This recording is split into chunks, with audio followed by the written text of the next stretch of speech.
I'm Kim Bailey and she's Juliana Osborne and you're listening to Inside Executive. Today we want to explore the question, what should keep me up at night? So what should keep me up at night?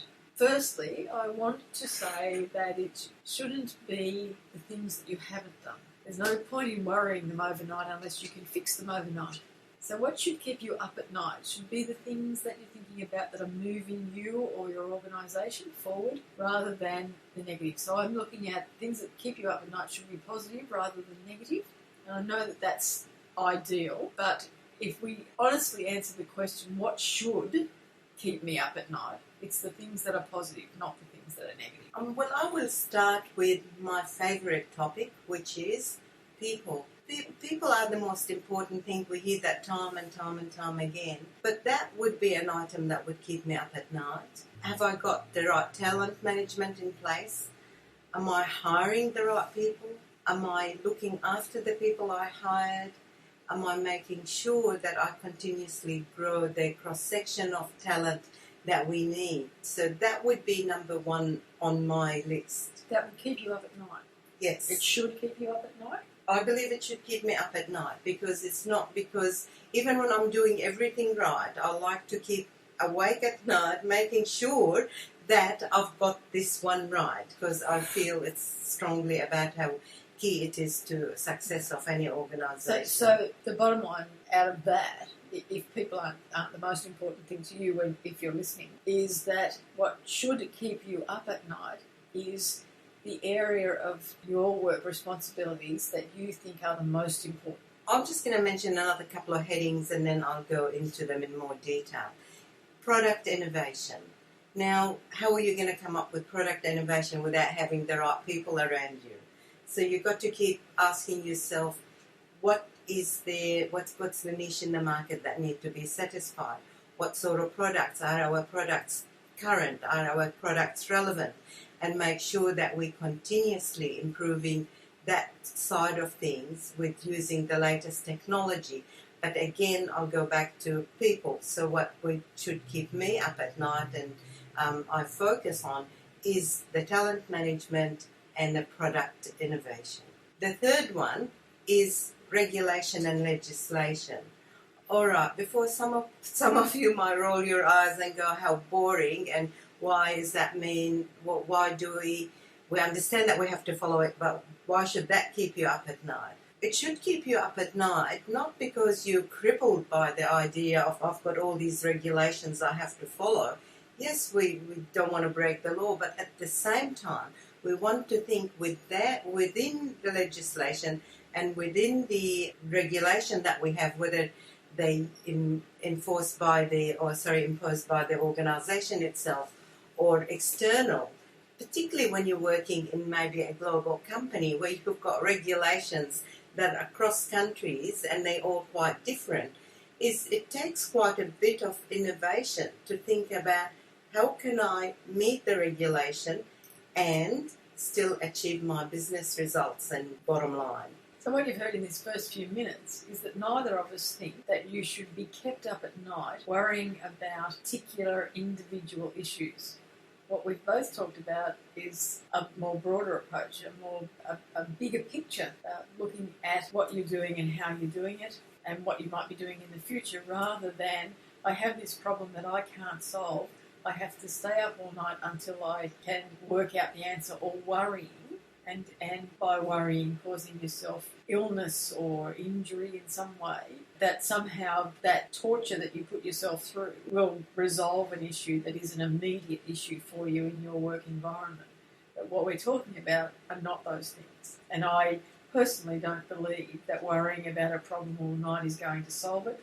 And I don't think it makes it easier for you to solve it in the light of day. That for the most part, if it is an immediate problem, you write it down.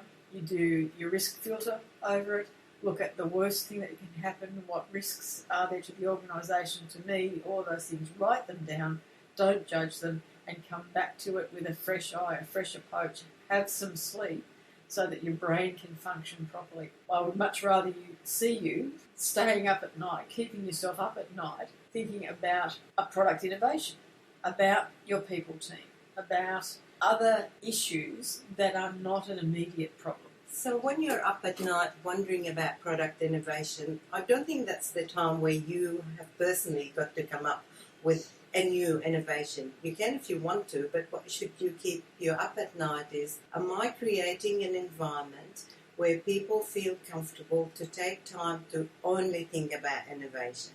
Am I encouraging people and rewarding the behavior where we always come up with ideas and people do not put each other down because that's a stupid idea, we tried it before, it didn't work? So product innovation itself as a topic can keep you up all night, but the caution here is not to try to stay focused on what you personally have to do yourself.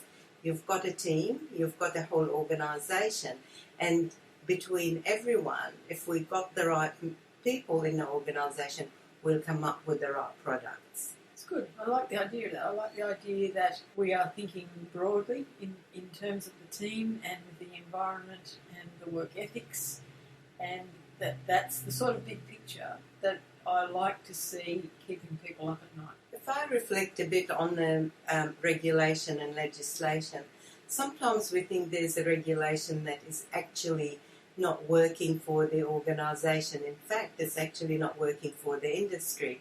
Yes, we do have to be compliant, but that's not where it should stop. So I will be thinking about who can we approach? Is there an industry body that we can come together and show that this particular legislation can be modified and still provide the legal protection that it initially was supposed to do, or is it irrelevant, etc. So to me, is then I'll be up at night saying, who are those bodies that we need to go to? Who are the organisation? Which government context do we have? And then I'll work with my relevant areas of the business that specialise in that.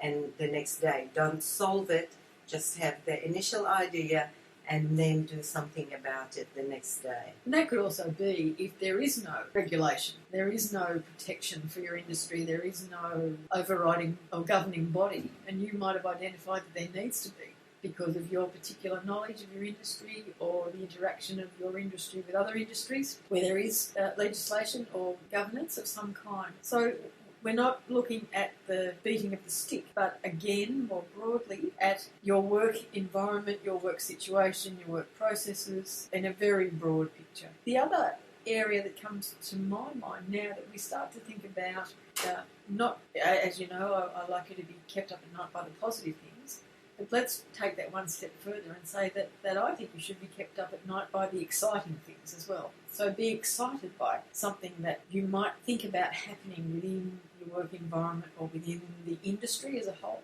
You know, maybe it's a whole change to the industry, and be excited by the changes that are coming, the changes that are happening. We all know that technology moves ahead in leaps and bounds, and that in another 20 years, I'll make the prediction now, we will have smart machines. We will have robots doing the things that lots of us do now.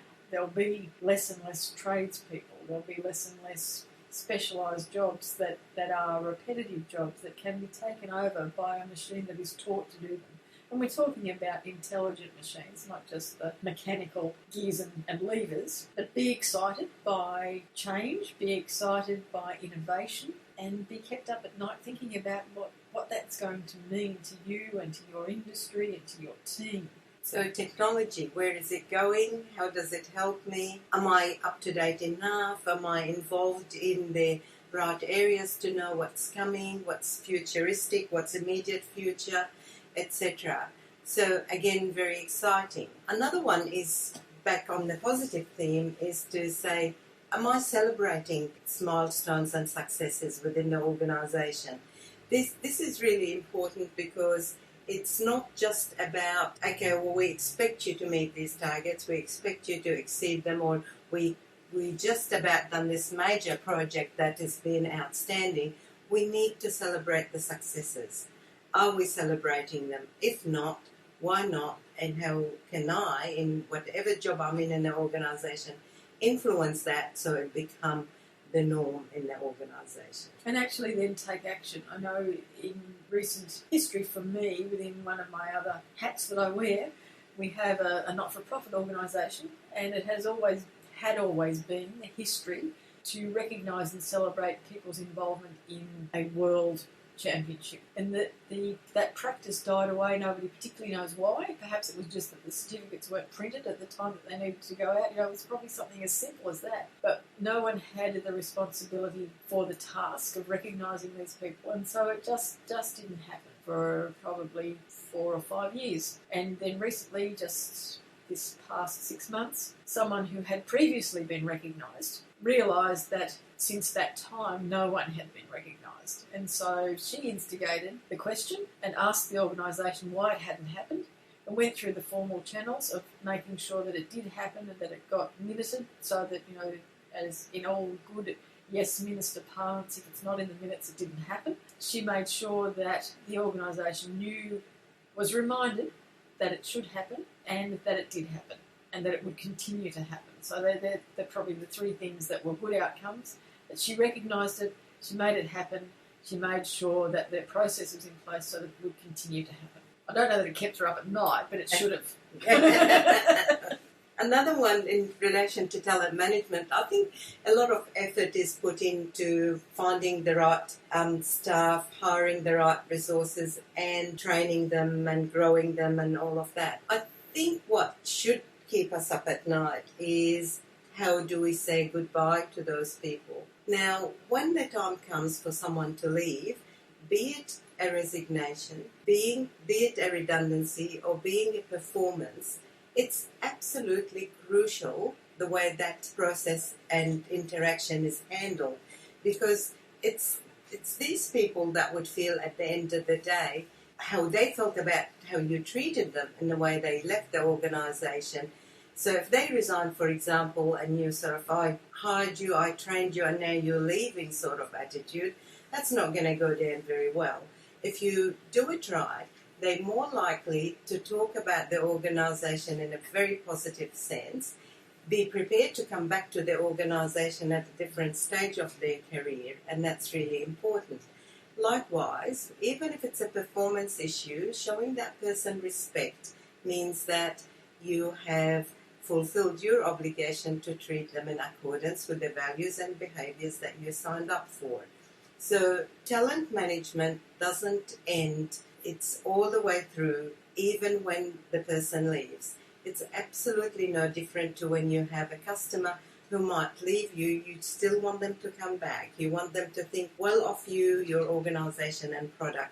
It's more powerful even to do that with your own team. There's a lot of truth to the cliche that an organisation is its people. If you think about that in terms of what we've just heard Fuliana relate, what it means is that the impression of the organisation relies very heavily on what the people internally think of the organisation, because they're the ones that show the face of the organisation, and when they do leave the organisation, they're the ones that talk about the organisation. So we've all come across people who will say, oh, what was it like working at such and such? And they'll say, oh, you know, it was just awful. Well, why was it awful?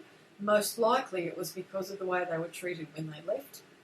Because if you then drill down to, did you have a good office, did you have good processes, did you have the right sort of equipment, all of those things are generally in place, but it's something about the way they were individually treated, regardless of what level they were in the organisation, that leaves them with the impression that they then promote from that time onwards about what it was like to work there.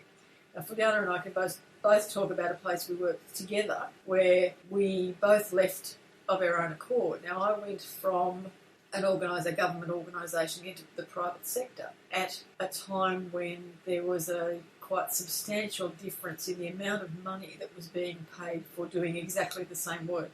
And in the private sector, it was vastly, vastly higher than it was in the public sector. But the public sector, you know, when I talk about it, and I'll talk about it a lot in these podcasts, it gave me 10 years of invaluable experience. There is no way that I could have worked anywhere in the private sector and got the same kind of breadth and depth of experience in that 10 years at that time of my life So I remember it as being a very positive experience. And all through that 10 years and even afterwards, the catch cry used to say, oh, you worked in the public sector, you're a public servant, you did nothing all day. Now, I know we both worked very hard. That our work ethic hasn't changed. All the people that we worked with worked hard and were good at what they did. And so the things that I remember about the organisation, that it was difficult at times to work there, and that was a process, a procedure, a people thing that might have been in place at the time. But the feedback that I give to people when they say, what was it like working there, is positive, because when I left, I was made to feel like I had made a difference in the time that I was there, that they valued what I had done in the time I was there, they were sorry to see me go, and that they would welcome me back if indeed I chose to come back in some sort of capacity. And in later years I did go back and do consulting and other activities with them, and I felt comfortable about doing that because of the way I was treated when I left. I have to agree with that. I've learned many, many basic things about how to treat people, how to respect what you're doing, how to show loyalty and commitment, how to work hard, how to be ethical, etc. One of the things that stuck with me forever, and it applies no matter where you work, is not just doing the right thing, but being seen to be doing the right thing. Now, I remember one time I was working in Canberra, and I didn't know Canberra very well, and it's not really known for its public transport. Most people drive. So I actually went from one building to another for a meeting, and I used a hire car. Now, I got in trouble for that, and I was really surprised. And I thought, why am I getting in trouble? And I said, I actually paid for that myself. I didn't use any of the organisation's money. I paid cash from my own pocket. So why is it? And it's when I had to be reminded again by the question, by the thing that said, yes, you did the right thing, but you haven't been seen to be doing the right thing, because all people see is a senior executive hopping in a chauffeur-driven limousine at the expense of a taxpayer. So that's an important lesson, is also when what you do is important and people notice. So we go back to that phrase that we're looking for the author of, that is I can't hear what you say, but what you do is shouting. Or Yeah. words to that effect. What you say I can't hear, what you do is so loud. If you can attribute that quote to someone, please let us know. Email us and let us know so that we can acknowledge that as well, because we're finding that it's a very useful little phrase for our podcasts, and we will continue to revisit it. We've strayed somewhat from our question of what should keep me up at night, and I think that for the most part we've explored all sorts of things that should and should not keep you up at night, and we'd be interested to hear what things do keep you up at night, things that worry you, or things, and even if it's things that you think shouldn't be keeping you up at night. Please drop us a line, and we'll address those in a later podcast. We'll actually look at the things that you send to us, and we'll address them and talk about, in our opinion, whether we think that should be keeping you up at night or not. And so it gives you a chance to bounce your concerns and your ideas off someone else and get some feedback that way. Well, thanks for being with us again today. I'm Kim Bailey. She's Juliana Osborne. Remember to give us that feedback so we can talk about this in a little bit more depth in another podcast and solve some issues for you, perhaps. This is Inside Executive.